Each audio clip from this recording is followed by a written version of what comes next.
Hey guys, it's Mitch. How's it going? All right, I got a comic today that's going to be a bit of a time capsule, I think, for some people. And then I think probably most people watching this will be like, what the hell even is this? Let me know which one you are in the comments. But we're looking today at Johnny the Homicidal Maniac #1. This is a comic I've had, you can probably tell, since I first bought it at a comic store in 1997. And this was, I think, probably a guilty pleasure. I think I understood that the other guys I hung out with that collected comics weren't really going to be into this kind of thing. But I enjoyed it personally for a couple of reasons. One is the absurd humor, of which there is quite a bit. And the other one is the artwork, which tends to get pretty creative and has a whole lot of style to it. Now, that said, there is a fair bit of barrier to entry to this comic, largely because it is so goddamn edgy. So this first issue, this was released in August of 1995, and it is the most 1995 comic I think you could probably find. And I'm not talking like 1995 mainstream comics, I'm talking like 1995 faux underground culture. It was created by Jonan Vasquez, who's a name, some of you guys might know. Even if you don't know his comics, you probably know the cartoon he created, which was Invader Zim. So this was the comic that basically catapulted him into a position where he would be able to get into animation to create things like Invader Zim. He would have been like 19, 20, 21, something around there when he put this out. This was published through Slave Labor Graphics, which is a company that did not put out a whole lot of comics. I was aware of them because they also put out Evan Dorkin's Milk and Cheese comics. So I figured they were like another Dark Horse or something. It's like, no, they were not. They were much, much tinier than that. Like, for instance, as far as I can tell, the first issue of Johnny the Homicidal Maniac probably had a print run of less than 5,000 copies. I honestly can't even tell for sure. I usually check those kind of stats against Comicron, which is an online site that tracks the sales figures of as many comics as it can. It's often difficult to find circulation numbers because comics is notoriously bad at tracking that kind of information. Most of the time, they just don't want to. So for like the 90s, they'll often track the top 300 books for any given month. The first one of these I can find is Johnny the Homicidal Maniac #2, which is down around like the 270th most ordered book. It was like the 270th most ordered book for August of 1995. There isn't even a listing for Johnny #1. This book tops out at the 7th issue, which is the final issue of this series, which came in around like 215th most ordered, resulting in a print run of about 12,000 copies, and that seems to be about as high as Slave Labor really usually got. So when I say, like, not very many people would have heard of this, it's because there just aren't very many of them. Like, each issue of Johnny the Homicidal Maniac was reprinted several times. I think this first issue got at least 7 printings. But then the reprintings were like 2, 3, 4,000 copies. So I'm guessing at most, you're looking at probably in the neighborhood of like 20,000 copies of Johnny #1 in the world. And to clarify, I checked earlier, this is a 4th printing. So not too bad, May of 1997. So yeah, I found this book with issue 2. I didn't see #1 when it first came out. I think probably I was flipping through stuff on the racks. I was getting pretty into indie comics at the time. And there's this black and white book with a cool art style. It was a little bit on the pricey side at about $4 Canadian, but we were starting to get used to more inflated cover prices. And while I didn't go for, I guess, kind of the view into the psyche of the creator, which has a lot of like self-loathing, self-pitying, like outsider energy to it, I did very much dig the sense of humor that he brought to it. So why don't we get into it here? We can start with the cover. So all of these covers, I believe, are painted, or at least they look like they're painted anyway. I don't know much of the process behind making any of the Johnny issues. I haven't looked up any kind of interviews with the creator, Jonan Vasquez. I took a look at a couple of interviews with him earlier today that are more recent, and, he seems like a dude. He seems like an okay dude. Doesn't necessarily seem like he has anything particularly interesting to say. And I never went looking for, like, blog posts, anything like that, which I think he was quite active on. So it was just a case of, I dig this comic, I'm going to buy more of this comic. And these painted covers look pretty good to me. A lot of work put into them. This is our main character, Johnny, the Homicidal Maniac. It's kind of an anthology book in that it's a collection of short stories. Pretty much every issue of Johnny was like that. Just usually a bunch of fun characters, or, interesting anyway, that Jonan Vasquez came up with in high school. This one seems to be more of an outlet for his more gothy tendencies. Very antisocial, very, don't notice me, leave me alone. Very, the world is kind of beneath me. but also I'm not really worth thinking about, even though I grew up in the suburbs and I've had, probably a fairly untraumatic life so far. So anyway, yeah, this is our opening here, where you get greeted with a wall of text from Jonan, subtitled A General Sense of Contempt. And I'm pretty sure if Jonan Vasquez ever saw this, he would hate for anybody to read it out loud, so let's take a quick look. So he starts by saying, I don't kill people. Perhaps it's just another inhibition to do away with. Perhaps not. There's really no way of telling. It's possible I've just never been able to well up so much interest in any person to care enough to end their life. I'd much rather avoid them altogether. Most of them. It's 4 a.m. and the sky is beautiful. Up and away from this room and this bed and the oppressive inevitability of sleep. I hate sleep. Apparently, Jonan Vasquez, at least when he was younger, suffered from hypnophobia, which is the irrational fear of falling asleep. I don't know if he still does. A lot of his characters, though, have that same trait. But, I mean, you get what I mean about the tone of this book, right? When you're greeted by this as your inside front cover, and it's this packed text that reads a bit like the diary of a serial killer. And we're going to get a lot of that throughout the comic. Now, I think in part, a lot of this is just kind of an outlet for the creator. It's not entirely him necessarily. It's more a character that he can slip. And, it's kind of comfortable to just be this, morose, misanthropic hermit, even though he's 20 years old. And maybe he just hasn't socialized enough. Who knows? And, it's very heavy, and there's not very much humor in this first missive from Jonan. And then at the bottom here, in the indicia, with all of the fourth printing published by slave labor, etc., it also says no part of this publication may be reproduced except for the purposes of review without the written permission of the almighty Jonan Vasquez and slave labor graphics. Just don't even try, or I will know. My left earlobe vibrates when illegal type stuff happens. So, he does have a sense of humor, and that's the important part. Part of this comic is about him having fun with it, and he doesn't mind poking fun at himself. He does it actually very often over the course of the series. So there is some self-awareness there, which I appreciate. So why don't we get into it here? We've got our opening splash page featuring a character who is not the main character, although he will eventually get his own series. And this is a kid, I don't remember what his given name is. He is eventually just called Squee.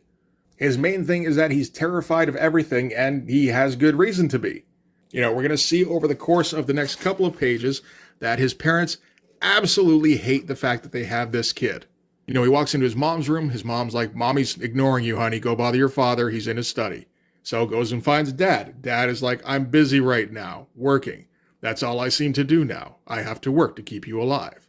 I haven't smiled once since you were born. Go to sleep. And in the meantime, Squee here keeps hearing noises. And since his parents aren't interested, he's going to have to take his teddy to go and investigate. But you can see the aesthetic that we're starting things off with, where everything is it's very stark. Obviously, there's no color to this because I don't know if that was in slave labor graphics' budget. Regardless, this was obviously designed as a black and white comic. So when a page calls for a lot of black, Jonah's going to go for a lot of black. And he's got a good design sense, a good sense of composition. And honestly, his storytelling is pretty good, even at the beginning here. You can see how he would eventually get into animation, because storyboarding seems to come fairly naturally to him. He's also got a pretty good sense for page design as well. Although in this case, he does focus a lot of small, very cramped panels.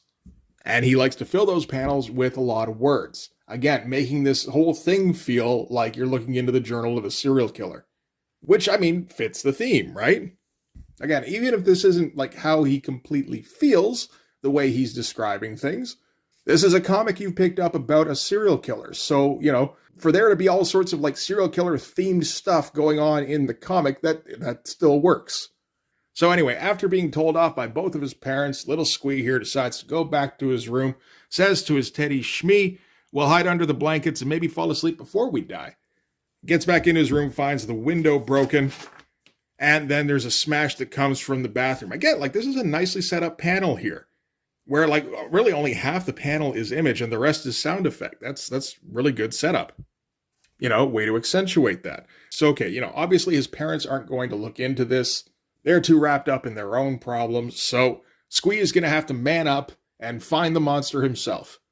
Walks into the bathroom. First thing he sees is the main character, Johnny, yelling, where the fuck is the back teen? So yeah, this is Johnny. Turns out Johnny is Squee's new neighbor. He stumbled into his neighbor's house covered in blood, and he's looking for disinfectants because, as he says, some of this blood is mine. And we see that Johnny is capable of being nice, like he's pretty cordial with Squee. Takes a moment to get introduced to Squee's Teddy, Shmee, and he's kind of playing along like he's talking to it, and, Squee finds this endearing until Mr. Bear says something Johnny doesn't like, and Johnny starts yelling, well, fuck you, Mr. Bear, you speak lies! Lies! And then starts stabbing Mr. Bear over and over again. Until he realizes that he's maybe pushed things a little bit too far, and, okay, I'll leave you alone for the night. Exits back out through the window again, says, oh, I noticed you locked your window. I wouldn't do that in future, because I'm going to need to be coming in here every once in a while. And then he takes off, leaving Squee, of course, absolutely terrified. Again, with good reason. So yeah, that's the first little story. So we've been introduced to, our main character and at least one character who's going to be recurring reasonably often. We've got a good look at Jonan's drawing style, which is very stylized. Apparently, Jonan's influences are largely animation-based, which I guess is no surprise given his current occupation. But it's largely Disney and Ralph Bakshi, and then Eastman and Laird with Teenage Mutant Ninja Turtles. There's a few more influences that you can kind of tell from his art, though. I mean, one I would think is probably Tim Burton, just based on some of the aesthetics that he presents. A lot of stripies. Obviously, the goth thing. The way he does things like the curled smile here, that feels kind of Beetlejuice to me. I also wonder if there's any influence by Rob Schrab, who's the guy who created Scud the Disposable Assassin, because I feel some similarities between those two styles. Okay, so like I said, we're done with that first little story bit. Now it's time for another little story. We got to get introduced to another character who's going to be recurring in, I think, pretty much every issue of Johnny the Homicidal Maniac. So this is Wobbly-Headed Bob. And again, packed with text. There's a whole lot of pages on here that are just like wall-to-wall text. But I think Bob can sum up his own position pretty well here. In the third panel, says, cursed with an abnormally vast perception of this cruel reality, trudging through levels of intense emotion no small-minded creature could withstand. So it is no surprise that most of all, there is pain in superiority. I suffer, sob, because I am better. So yeah, Bob lives in a world of absolute morons, where he is the only intelligent person, and he is the most intelligent person that has ever been. He says, why me? Why was I chosen to be the vessel for such agonizing knowledge? I never asked to be this superior being. Oh, so why me? Why? How I envy those blessed with a stunning ignorance of the truth. Sigh. Oh, to be truly happy, to be an imbecile. And I don't think too much of this is like Jonan's perspective or anything. I think he's making fun of a very specific kind of person here. But I always enjoyed the wobbly-headed Bob stuff. He usually gets his comeuppance at the end of every strip. For instance, here he discovers a little puppy. And the puppy makes him kind of happy, so he decides he's going to try and save the puppy. And puts him down on, like the edge of a cliff here, because that's where you put puppies. And then the cliff naturally just kind of crumbles underneath the puppy, leading to his death. Ending with Bob being sad. Again, I was on board for this kind of thing, absolutely. All right, so now we're going to get another little bit with Johnny the Homicidal Maniac. We're starting to get a couple of little notes in the margins here. Not very much in this first issue, but these would become more and more prevalent as the series went on, to the point where like that was almost the most fun I was having with the comic, was reading all the little notes in the margins. But the focus in this one is a dude who's wandering around taking a poll. It's a poll about murder. Because apparently there's been a whole bunch of murders going on in this area recently, so we got to know how the people feel about that. And the person he's interviewing in this instance is some white trash single mom with a damn I'm nasty t-shirt. So the interviewer starts by saying, so what do you think about murder? And she replies by saying, well, just last week I found my husband's headless body nailed to the wall with his open chest cavity stuffed with human skulls. So I'd have to say that it's, bad. And that's good enough for the surveyor, so he's off to the next house. Only, of course, this is the house of Johnny the Homicidal Maniac, and he's going to go through just all the reasons that he's a hermit.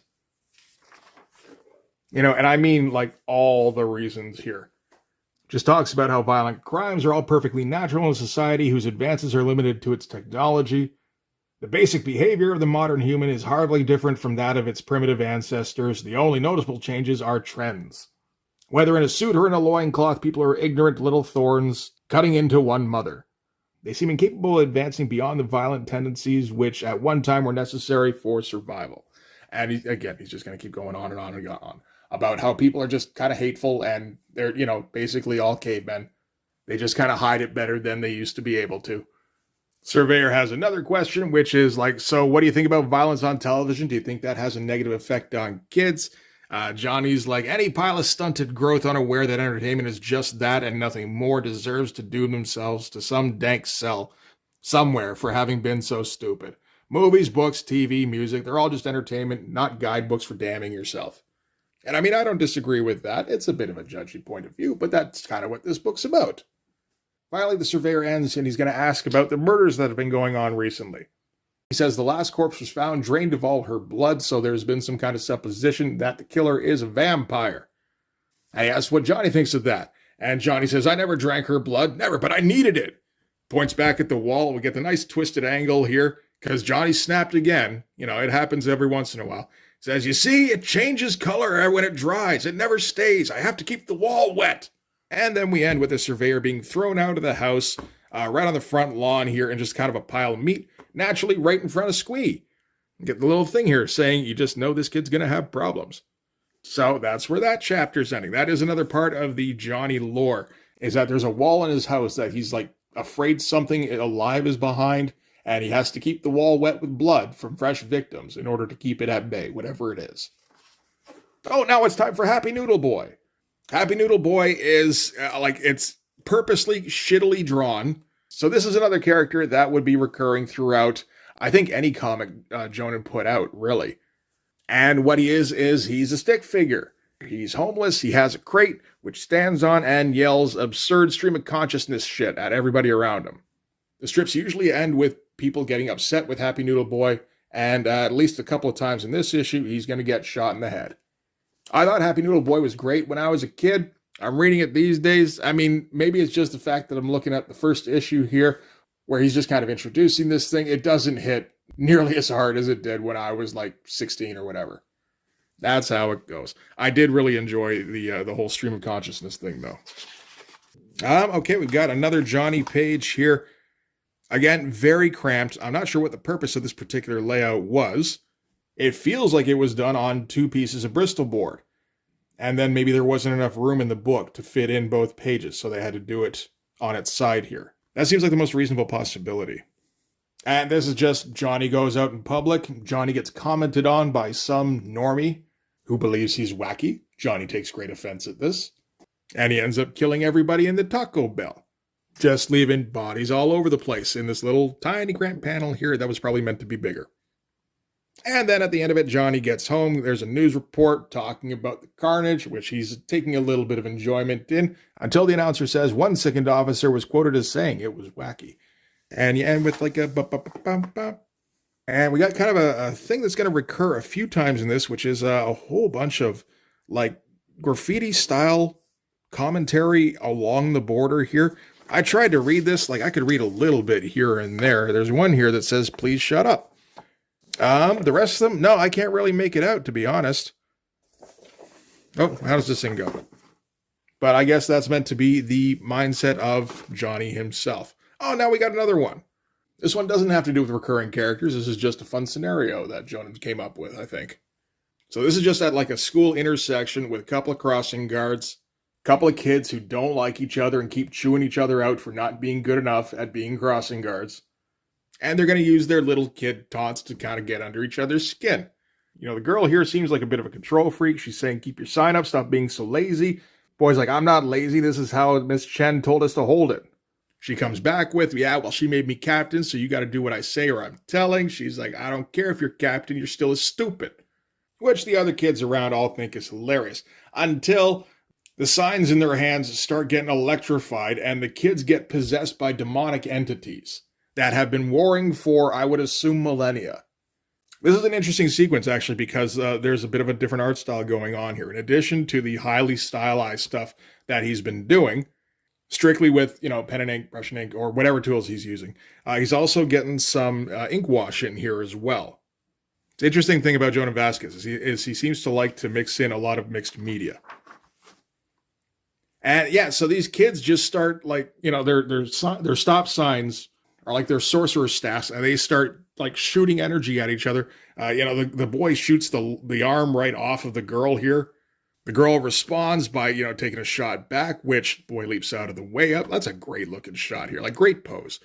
Blows away the kid behind him, unfortunately, and leaves her open for a return fire. Unfortunately, he misses this time, blowing up like several kids in the background here. This, of course, is one of the things about Johnny the Homicidal Maniac and all of its subsequent publications, is that Jonah Vasquez has an outlet for being as violent as he would like to be. And it seems like the amount of violent he would like to be on a page is like all of it, please. Slave Labor Graphics seems to go along with it with no problems. I think that's kind of their thing, since they're such a small publisher. If you don't put many restraints on your creators, then maybe you get a bit of a reputation for putting out more edgy material, which, is starting to gain popularity in the late 90s. Girl takes another shot back and hits him square in the face, revealing his true form. Great looking little creature here. This is the kind of stuff that he really seems to enjoy doing. Just like weird looking creature heads. Anyway, the boy demon thing shoots back at the girl, blows her face off, again, revealing her form. But then she responds by severing his head, leaving him laid out, just like most of his torso blown right off. Just a blood stain on the pavement. And she celebrates in her victory, and then the demon withdraws, leaving her, with her face fried and missing an arm, and she kind of crawls home. And it ends with the mom saying, "Robert, get out here, your daughter's been fighting again." And again, you get that kind of like rim shot ending.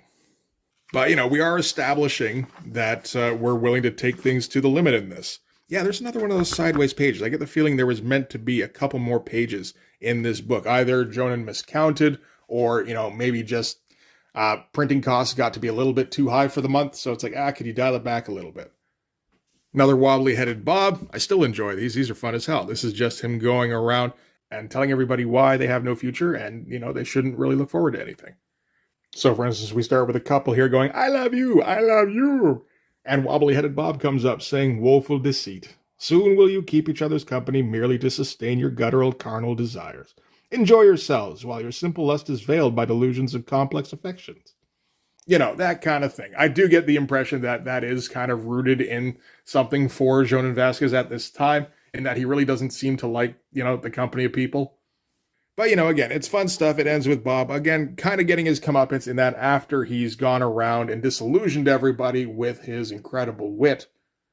He attempts to end it all, says, "Doomed to wander this land forever, dispenser of truth. Well, no more. I have made blind eyes see light, but now I tend only my own torment. I will jump," as he stands on the edge of a cliff, only to reveal that the cliff he picked was about a foot off the ground.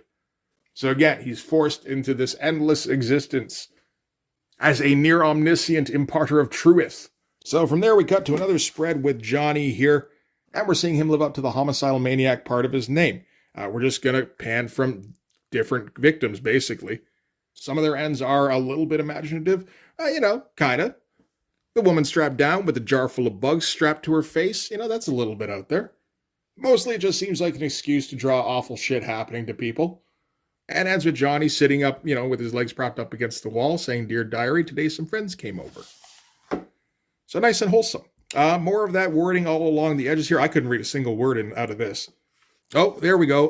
Floss daily. Okay, well, that's helpful then.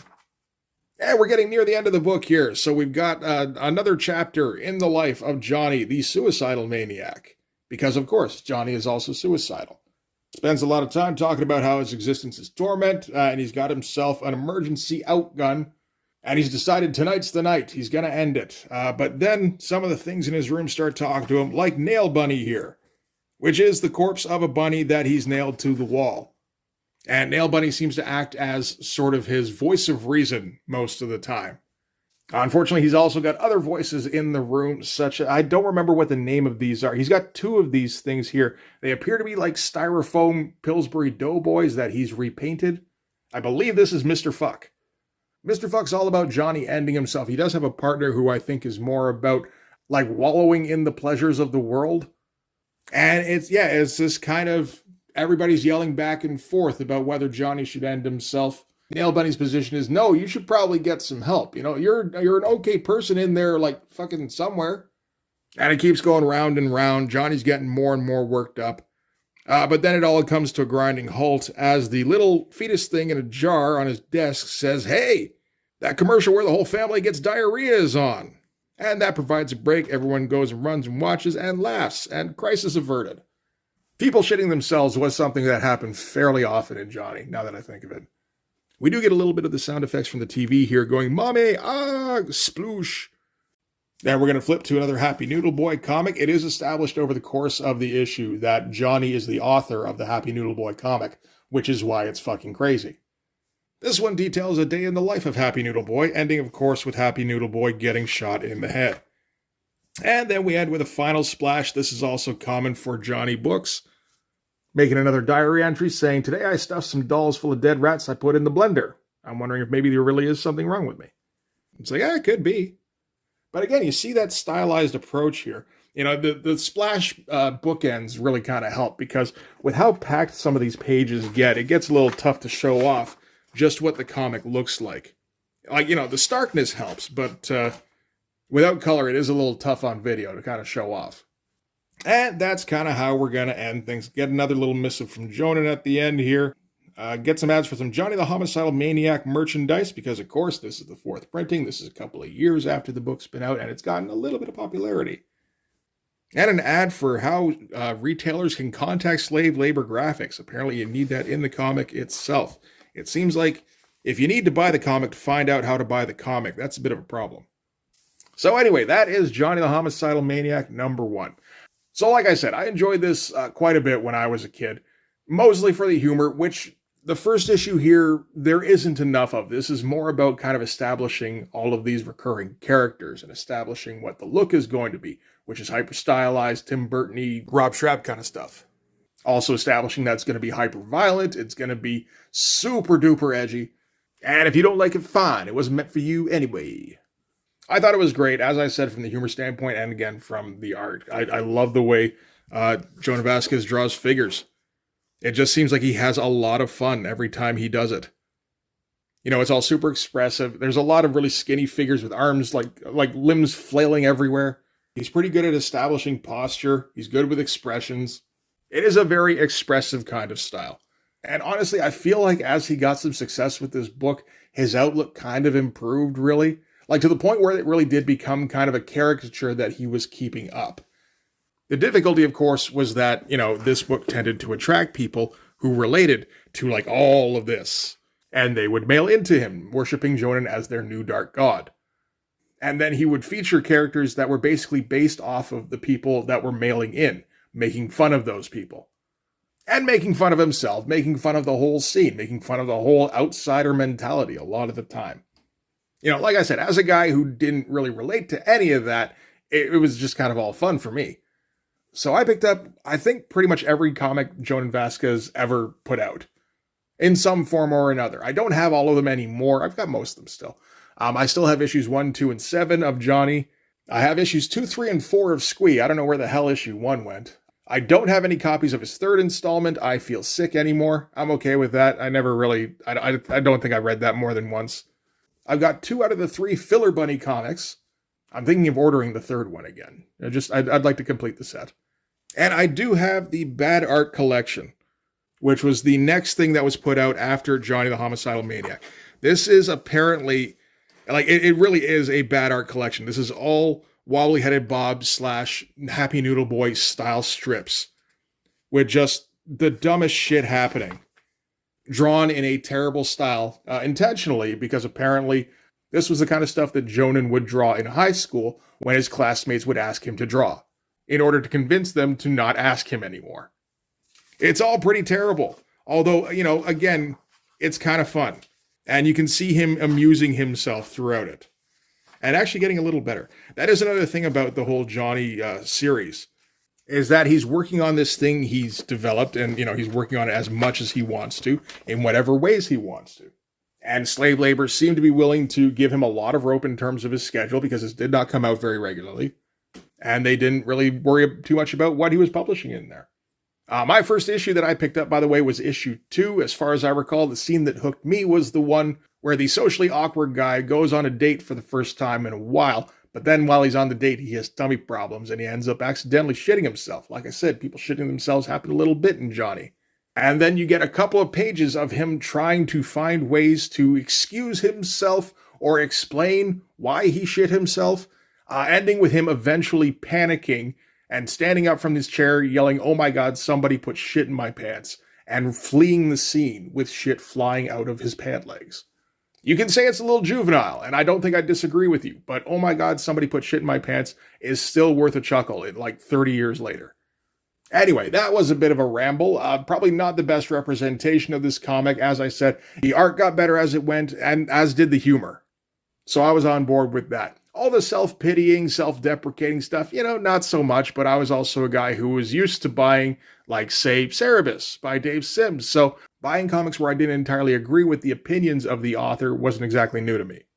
Anyway, I think I'm good with this for now. I think there was probably a corner of my mind where I was always wondering if I was going to hit one of these. So it's nice to finally get it in the can. I don't think we'll do another one, but then again, you never know if I'm still going to be doing this 5 years from now and I'm just running out of comics. It might be time for the socially awkward guy shitting himself moment on this channel. I think you guys would be ready for it. I do. I got faith in you. Anyway, that is going to do it for this one. So thanks very much for watching, guys. If you like this video, please hit the like button. It helps with the algorithm stuff. If you want to see more, hit subscribe. If you really want to help out, in the description, there's my link tree, and you can follow that to my Patreon. Subscribe there. That'll give you access to everything I do. So all sorts of videos, all sorts of Blood Force comics. You can also follow me on Instagram and DM me there for commissions. But yeah, that'll do it. Thanks again for watching, guys. I will see you in the next one. Bye-bye.